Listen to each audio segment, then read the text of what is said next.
మోకాళ్ళతో విశ్వక్ గుడంతా ప్రదర్శనలు చేసి అయ్యో, అమ్మో, అబ్బో అనుకొని నడుచుకొని వెళ్తూ ఉంటాడు. ఈ దృశ్యాన్ని వల్లి వాళ్ళ అమ్మా నాన్నలైతే చూస్తూ ఉంటారు.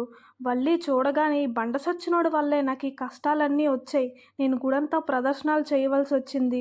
ఈడి వల్లే నా జీవితం ఇలాగ అయిపోతుంది. ఈడిని మాత్రం ఉంచకూడదు. ఈడికి ఏదైనా చెయ్యాలని పరిగెట్టి వెళ్ళి ఆ పక్కనే ఉన్న బండరాయిని అయితే పట్టుకొని వస్తుంది.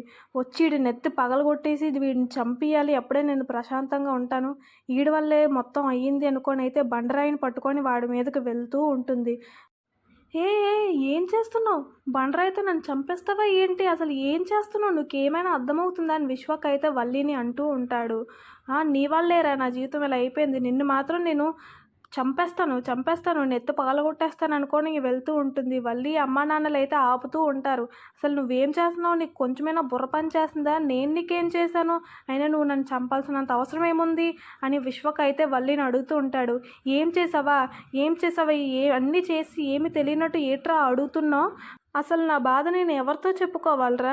నీ వల్ల నేనురా అనుభవిస్తున్నాను. ఆ ప్రేమ నర్మదలకి నేనే ఇదంతా చేశానన్న విషయం అయితే తెలిసిపోయింది. దానివల్ల నాకు నర్మద అయితే కొట్టింది కూడా. అసలు నేను ఎంత బాధపడ్డానో, ఎంత ఏడ్చానో నీకేం తెలుసు? నువ్వు చేసిన దానికి నేనురా అనుభవిస్తున్నానని అయితే వల్లి అయితే గట్టిగా అంటూ ఉంటుంది. ఆ రోజు నువ్వు నాతో ఏం చెప్పావరా? ఒక్కసారి నాతో మాట్లాడిపిచ్చు, 2 నిమిషాల్లో మాట్లాడి పంపించేస్తాననే కదా అన్నావు. కానీ తీసుకెళ్ళిపోయి కిడ్నాప్ చేసి పెళ్లి చేసుకొని వస్తావా అని వల్లి అయితే గట్టిగానే అడుగుతుంది.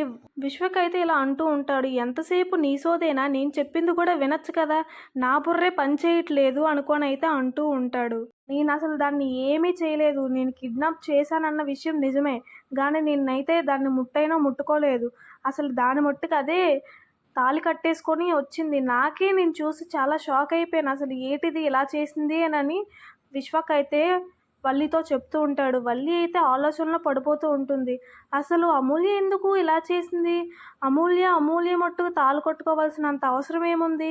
ఎందుకని ఇలా చేసుంటుంది అనే ఆలోచనలు అయితే ఉండిపోతూ ఉంటుంది. అప్పుడు వెంటనే విశ్వక్ అయితే ఇలా అంటూ ఉంటాడు. నాకు తెలిసి అమూల్యకు అంత బుర్ర లేదు. అమూల్య అంతలా అయితే ఆలోచించలేదు. ఎవరో దాని వెనక నుంచి ఇదంతా జరిపిస్తున్నారు. అదెవరో ఖచ్చితంగా తెలుసుకోవాలి. ఆ దొంగ ఎవరో పట్టుకోవాలని అంటూ ఉంటాడు. ఏంటి? అమూల్య తాళి కట్టుకోవడం వెనకాతల ఇంకెవరో ఉన్నారా? అసలు ఎవరై ఉండొచ్చు? నాకు తెలిసి ప్రేమ, నర్మద ఎవరైనా అయ్యుండొచ్చా ఏంటా అని వల్లి అయితే ఆలోచనలో పడిపోతూ ఉంటుంది. వాళ్ళ అమ్మా నాన్నలతో కూడా ఇదే మాట్లాడుతూ ఉంటుంది. మరి మీరేమనుకుంటున్నారు? కమెంట్ బాక్స్లో కమెంట్ చేయండి. ఈ వీడియో నచ్చితే మీకు లైక్ చేసి, షేర్ చేసి, సబ్స్క్రైబ్ చేసుకోండి. Thank you.